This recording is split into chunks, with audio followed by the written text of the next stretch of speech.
Bonjour tout le monde! Alors, j'avais la question, quelle est la différence entre la citronnelle et le lemongrass?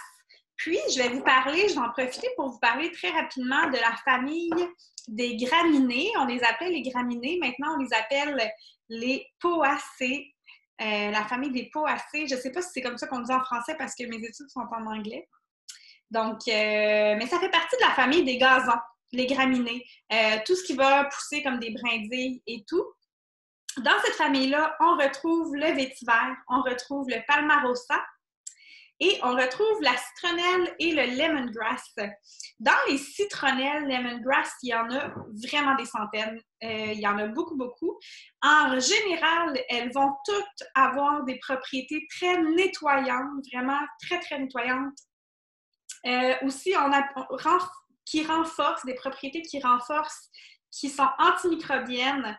Donc, c'est vraiment intéressant d'utiliser pour nettoyer des poignées de porte ou des surfaces, vraiment avoir un effet de propreté dans la laveuse. Ça, c'est vraiment, on le retrouve notamment dans le mélange Purify, on retrouve du lemongrass. Donc, très, très nettoyant. Ça fait partie des raisons pour lesquelles c'est très désodorisant, nettoyant. Pensez à des souliers, la poubelle, les endroits qui sentent moins bon en diffusion également. Si on regarde précisément notre belle citronnelle, bien rapidement, là, la plus grosse différence, c'est que le lemongrass, c'est celle qu'on va utiliser en cuisine thaï. Donc, avec du lait de coco, des nouilles de riz, d'autres épices, on va aller travailler avec le lemongrass. La citronnelle ne se consommera pas à l'interne selon doTERRA. Donc, tandis que le lemongrass, oui. C'est vraiment extraordinaire dans les soupes thaï. Ça remplace vraiment bien les tiges de lemongrass qui, normalement, laissent vraiment des effets fibreux. Mais là, avec l'huile essentielle, on n'aura pas ça. Puis, on l'a toujours à portée de main. C'est facile à trouver. Et ça dure très longtemps.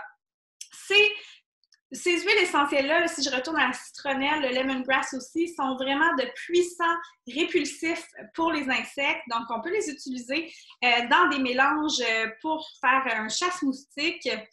Ils sont très concentrés en aldéhyde. Donc, ce sont des molécules qui ont une odeur citronnée. Donc, ils vont sentir le citron alors que ce n'est pas des agrumes qui n'auront aucun effet photosensibilisant. Donc, ils n'augmenteront pas l'effet du soleil sur votre peau, contrairement au citron. Par contre, c'est sûr que c'est toujours important de ne jamais appliquer ces huiles essentielles-là pures sur la peau. Elles peuvent être irritantes. Donc, c'est très important de bien les mélanger avec l'huile de coco fractionnée si jamais vous l'utilisiez, parce qu'on peut se frictionner avec ces huiles-là. Ça peut être super intéressant au niveau musculo-squelettique. Donc, chasse-moustique, puissant désinfectant lorsqu'on diffuse dans l'air. D'ailleurs, la citronne, elle est très, très agréable à diffuser. Je l'aime beaucoup, beaucoup en diffusion, beaucoup plus que le lemongrass. Donc, je l'utiliserai particulièrement dans une belle et chaude soirée d'été. Je sors le diffuseur dehors et je profite de ses propriétés chasse-moustique. Ou encore, lorsqu'on ferait du ménage, ça serait une super bonne idée de diffuser de la citronnelle pour l'effet propre, l'effet aussi nettoyant. Vous avez eu de la visite qui était malade, bon là, on veut se donner un petit coup de pouce, ben moi, je ne me gênerais pas de l'utiliser comme purifiant pour l'air. On peut l'utiliser aussi dans des recettes de bruine pour la maison. Donc, vous pouvez aller voir borealessence.com. J'ai plusieurs recettes et j'utilise notamment la citronnelle dans l'une d'elles avec l'eucalyptus citron. D'ailleurs, j'ai sorti l'eucalyptus citron parce que l'eucalyptus citron, ce n'est pas dans cette famille-là, bien sûr que non. C'est dans la famille des myrtacées. Sauf que ça va vraiment se rapprocher au niveau de l'odeur de la citronnelle et du lemongrass et aura aussi des propriétés chasse-moustique. Donc, je voulais vous le dire en parenthèse, et très intéressant pour désodoriser. Moi, j'aime bien les utiliser les deux ensemble dans des sprays, notamment pour la salle de bain. Vraiment, vraiment efficace. OK. C'est très, très anti-inflammatoire. Ça va aider aussi pour des gens qui ont une transpiration abondante. On va l'utiliser avec l'hélicryse et la camomille romaine pour un désodorisant, un déo maison. Pour les douleurs musculo-squelettiques, on va l'utiliser notamment arthrite, tendinite, rhumatisme dans une dilution de 5 à 10 avec de la lavande et avec du patchouli. Ce serait vraiment un petit côté analgésique, là, vraiment soulagement de la douleur. Donc, essayez-le. C'est antispasmodique. Je vous l'ai dit tantôt, ça peut être irritant, donc toujours bien dilué dans le 5 à 10 %. C'est exactement ça qui va être écrit sur la bouteille. Hein? On prend une goutte dans 5 à 10 gouttes d'huile de coco fractionnée ou plus. Ça, c'est bon. Ça ne me tente pas de vous... C'est pas nécessaire. Voilà. C'est sûr que selon mon cours d'aromathérapie, on pourrait le consommer. Ça aurait le statut grass, mais doTERRA ne le recommande pas, donc on va s'en passer. Maintenant, si on parle plutôt du lemongrass, donc moi, pour les différencier, là, c'est citronnelle et lemongrass. Citronnelle, c'est Cymbopogon winterianus, tandis que le lemongrass, c'est aussi du Cymbopogon, mais citratus. Non, nous, c'est le flexuosus qu'on a. Donc, Cymbopogon flexuosus. Encore une fois, propriété antimicrobienne, purifiante pour l'air lorsqu'on l'utilise dans des sprays en particulier. Donc, pensez, je ne vous l'ai pas dit tantôt, mais super intéressant aussi sur des rideaux, sur des coussins, sur les sofas, sur des tissus. Les sprays, là, c'est vraiment cool pour ça. Au niveau de la diffusion ou de l'utilisation, on va pouvoir avoir des effets calmants. Donc, si on éprouve vraiment un sentiment de stress accru, ça peut être calmant.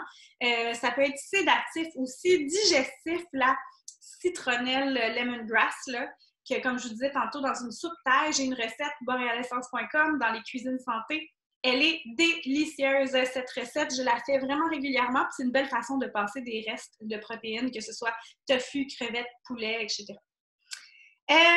On la diffuse toujours pour une application topique, chasse les moustiques. C'est un tonique aussi pour les tissus et antifongique. Donc, pensez champignons sur les ongles, tout ce qui serait soin des pieds, ça pourrait être intéressant avec de l'arbre à thé.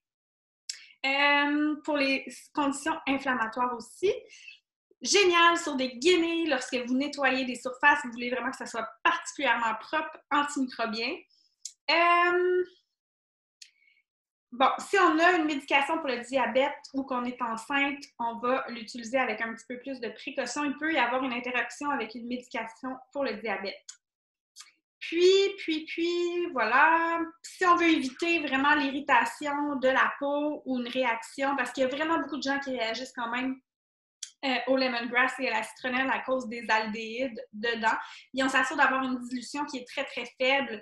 Par exemple, de le mélanger avec des huiles essentielles comme des agrumes ou encore comme de l'encens ou du copaïba. Ça va pouvoir aller adoucir le petit côté très aiguisé des aldéhydes qui est vraiment tranchant, expression. Donc, ça peut être intéressant d'aller l'utiliser avec d'autres huiles essentielles. On appelle ça le quenching effect. Donc, c'est considéré anti-allergène, c'est considéré comme un modulateur du système immunitaire et que c'est vraiment utile au changement de saison pour les nettoyages au printemps et à l'automne pour nettoyer la maison. Donc, je vous rappelle que ce sont deux huiles essentielles qui sont différentes au niveau de l'odeur. Ça ne sent pas du tout pareil, mais ça vient de la même famille. C'est pour ça qu'on peut confondre. Ne vous trompez pas, lemongrass pour la cuisine, citronnelle, on va l'utiliser beaucoup en diffusion, beaucoup plus douce en diffusion. Je l'aime énormément. Donc, ça serait mon petit résumé. N'hésitez pas si vous avez des questions. Bye!